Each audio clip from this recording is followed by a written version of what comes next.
Ngayon sandali ito mga idol. Papakita ko sa inyo ang simpleng pagkabit ng cladding sa poste. Bali, ang ginamit ko na ditong cladding ay yung panghuling para mabilis-bilis matapos. Medyo matagal kasing matapos. Pang ginagamit ko yun, yung nakakabit sa balustrina. Pansin nyo yung nakakabit sa balustrina yan.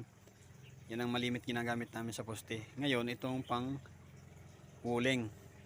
At yan, ang siguro sa mga gustong matutong magkabit nito, ang unang-una nyong dapat malaman, unang-una, yung poste, dapat nyong hulugan.